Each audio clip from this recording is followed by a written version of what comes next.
Sebetulnya dan sebelumnya kita berterima kasih dengan pemerintah Kota Pasuruan yang selama ini sudah sangat memperhatikan kami disabilitas, dan apalagi sudah 4 tahun ini kita sudah diperhatikan sangat baik sekali dengan pemerintah. Cuman ada beberapa yang masih belum terrealisasi, seperti adanya sekolah yang inklusi. Ini anak-anak masih ada bully sehingga mereka tidak bisa merasakan sekolah yang selayaknya. Terus ada beberapa fasilitas yang tidak akses dengan disabilitas. Contohnya gedung pertemuan ada di lantai 2, sehingga kami disabilitas fisik ini tidak mungkin mengakses, apalagi yang pakai kursi roda. Terus yang jadi perhatian kami, indahnya Kota Pasuruan di alun-alun ini tidak adanya parkir khusus disabilitas.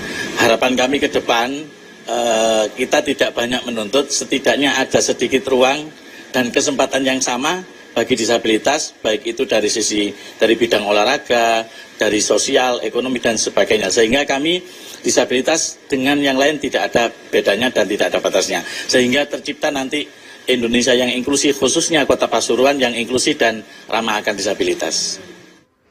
Baik, kami persilakan untuk menjawab. 2 menit dihitung sejak Anda berbicara. Oke, terima kasih. Kota Pasuruan ke depan memang harus semua bangunan yang ada di Kota Pasuruan harus ramah terhadap teman-teman difabel. Ini kaitan dengan layanan kebutuhan dasar mereka. Tentu di alun-alun Kota Pasuruan ke depan kita pastikan harus terfasilitasi teman-teman difabel. Kemudian juga kaitan dengan sarana dan prasarana baik di pendidikan dan di perkantoran di Kota Pasuruan. Ke depan dengan anggaran yang terbatas, tentu ini menjadi fokus kita agar kesetaraan baik gender, disabilitas, dan teman-teman yang lain juga merasa terlayani aksesnya.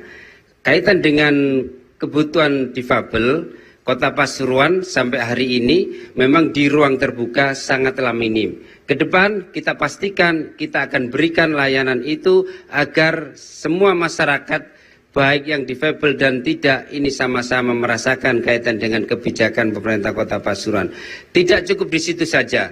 Kaitan dengan infrastruktur surplus yang ada baik di SD, di SMP, ini juga memang masih belum merata. Ke depan kita pastikan anggarannya bersama teman-teman DPRD, ayo bareng-bareng kita bahas, kita wujudkan agar kaitan dengan fasilitas dan prasarana dan prasarana, kaitan dengan disabilitas, kemudian kaitan dengan keikutsetaraan gender, ini mari bareng-bareng. Perempuan yang ada di Kota Pasuruan harus ikut mengambil keputusan agar mereka juga merasa terfasilitasi ide dan pikirannya. Melalui apa? Ya melalui kegiatan organisasinya kita rumuskan bersama-sama agar mereka juga ikut terlibat. Bagaimana Kota Pasuruan kaitan dengan perempuannya juga terfasilitasi, kaitan dengan disabilitas juga terfasilitasi, kemudian juga yang lainnya. Matur suwun.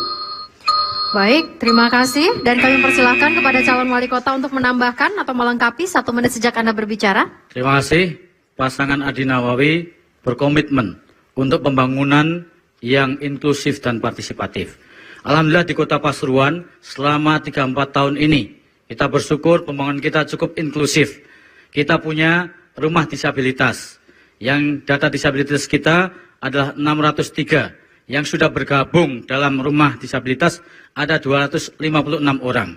Harapannya ini akan bisa mengungkit bagaimana pembangunan yang inklusif ini bukan hanya wacana, tapi nyata-nyata dilakukan. Tentu infrastruktur menjadi kebutuhan yang sangat penting, sehingga disabilitas punya akses yang sama, yang adil dengan seluruh masyarakat yang lainnya. Aspirasi menyangkut kawasan alun-alun yang belum punya parkir untuk disabilitas, insya Allah ketika kami terpilih maka akan kita wujudkan untuk bagaimana parkir untuk disabilitas. 3 detik tersisa, cukup? Baik, terima kasih.